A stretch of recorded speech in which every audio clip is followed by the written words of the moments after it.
welcome back to my YouTube channel. Say welcome back, mommy. Welcome back. So this is day 2 of our Malindi vacation. I'm fully recovered. I slept for 10 hours last night after a wonderful walk on the beach with my friends and walking their dogs. We walked for 3 kilometers, guys. Can you believe it? Anyway, today we're going for a boat ride with mommy. And yeah, we'll take you along. We might do some snorkeling, I don't know. And my phone is not waterproof, so I can't take you underwater, but I'll tell you if I see nice fish. And also be sure to like and subscribe and leave a comment down below. And yeah, I hope you enjoy this Malindi experience with us. Leo kuzuri kabisa. Tunaona maji yakawa yametulia kabisa. Tutapeleka fish. Mwende kwa island kule. Unaona kuna maji kuogelea vizuri.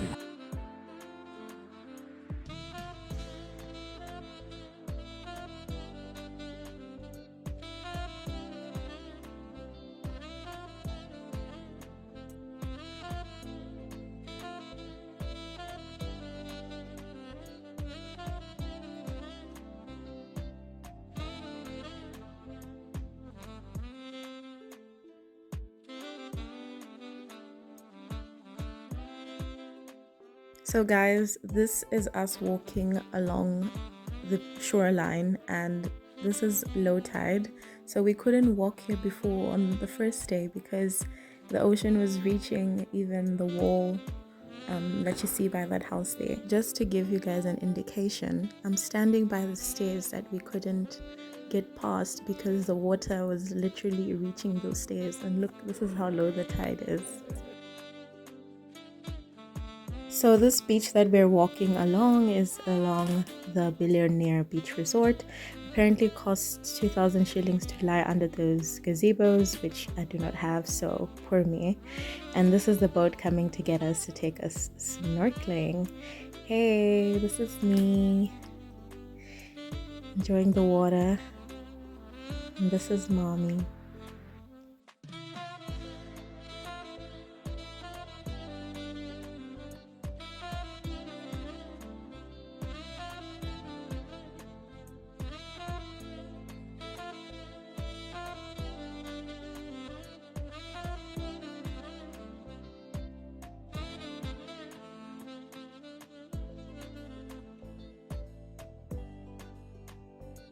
So before we go snorkeling, we went to this piece of beach, I guess this little island in the middle of the water where you can see the waves crashing. So apparently it's supposed to be more exposed than that, but the tide was coming in at this time, so I just made do with what we had.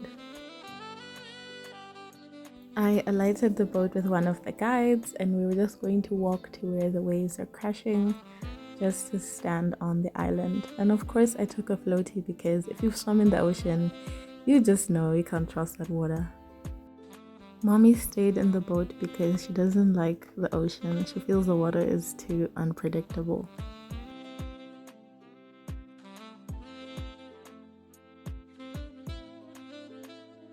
We walked back to the boat just after a few minutes of experiencing it. And before I got back on the boat, we decided to kind of do a test run in the shallow water of how I should use the snorkeling goggles. I mean, guys, it's very basic, but as I said, I also don't trust the ocean. This is just me, like, being a risk taker, living my best life, so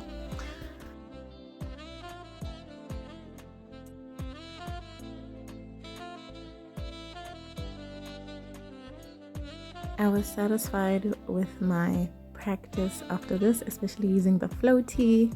And after that, we boarded back on the boat. There's a little ladder that they put on the side, and now we're heading towards the snorkeling area.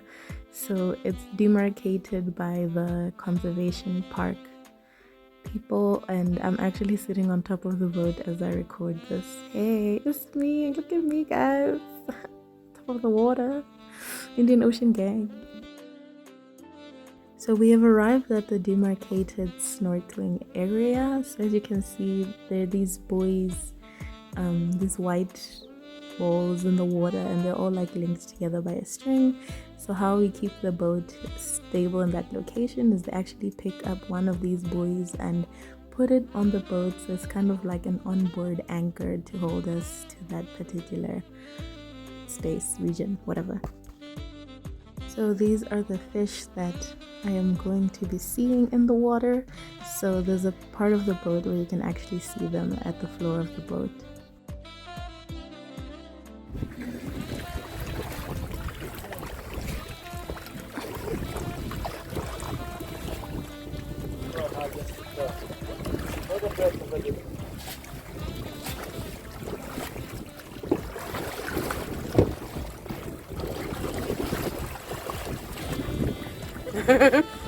The dog father.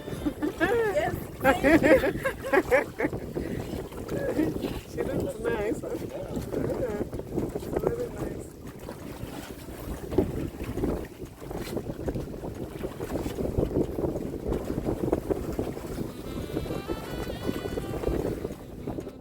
So after a few moments of free swimming, I started getting exhausted because the waves were bombarding me, guys. They were not giving me a break. It's not like those controlled waves at Sun City in South Africa or Lion Park in Botswana. So I decided to give up showing off the school fees that my parents paid for swimming lessons, and I transitioned to using the floaty that they provided so that I could stay in the water.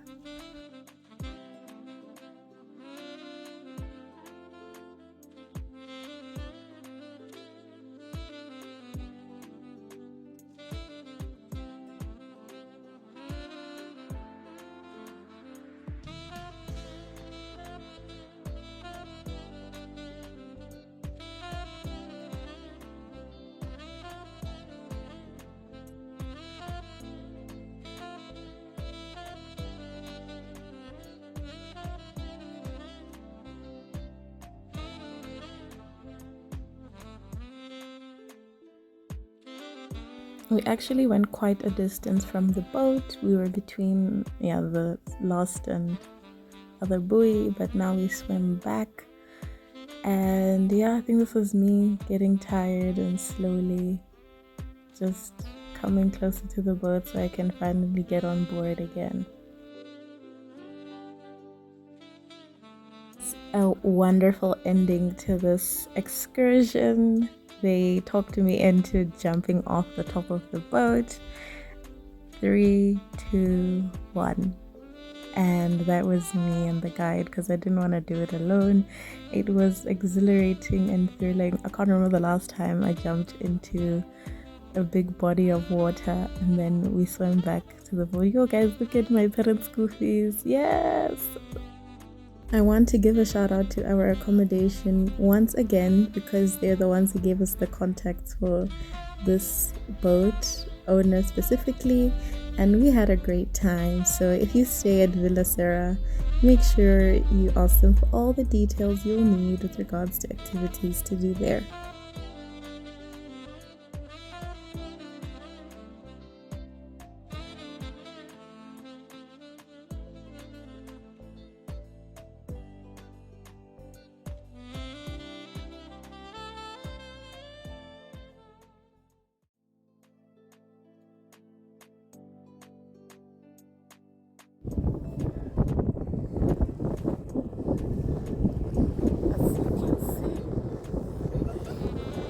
We are enjoying.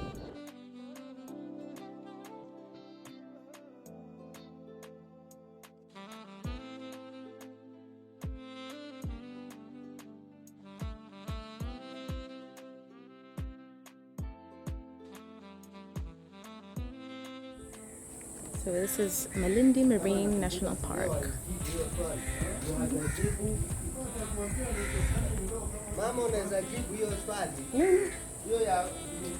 Stop littering.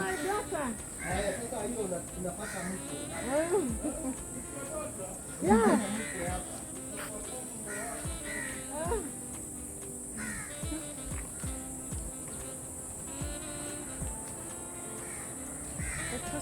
Take care of the turtles, guys. Remember, turtles are the water ones and the tortoise is the land one.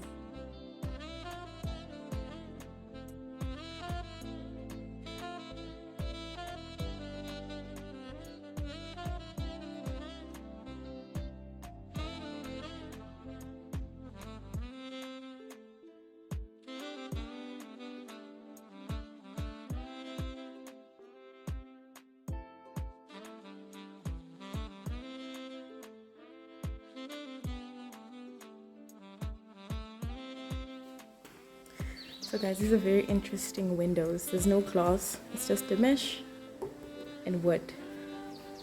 That's it. Never close windows at night. Never have to open them. Yes. Our room.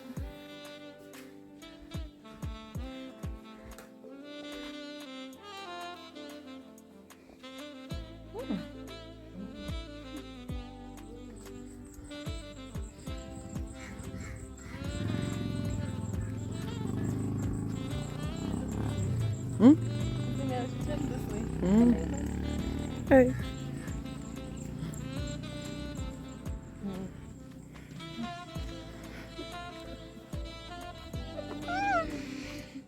Guys, I'm just here to say that my mother is my absolute best friend. I feel like if there was vlogging and YouTubing when she was still a youth, she would have been doing the same things. That's our tuk-tuk leaving us at the restaurant, and we're at the Olimpia Restaurant, where we're gonna just have a seafood platter and enjoy some wines.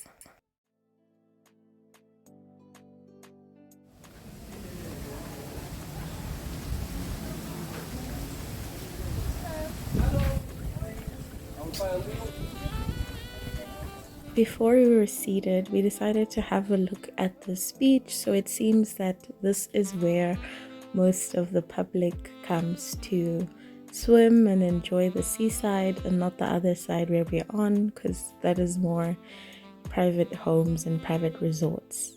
So as you can see, the locals are enjoying a game of soccer. Some are just sitting there enjoying the view, watching their children, and it was such a nice sight to see. We were seated and we browsed through the menu, which is mainly Italian cuisine because the restaurant is owned by Italians.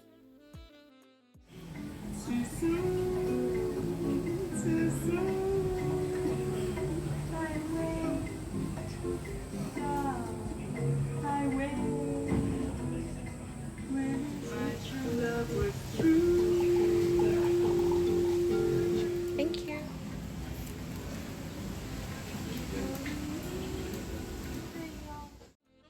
Now we are heading back home, and here's our tuk-tuk coming to pick us up. So we just got the guy's number to call him again because there's no Uber here, guys. Once we got back to the villa, I had some McKinsey Forward group work that I needed to work on. We were working on our recommendation for our group case assignment. If you haven't watched my McKinsey Forward experience video, please be sure to check it out. And this is just a deliverable that I was consolidating to eventually send to the group before we submitted our final submission. After this, I watched the Miami Grand Prix, but I didn't feel myself doing it. So this is it for this vlog. Thank you guys for watching, and see you guys in the next one.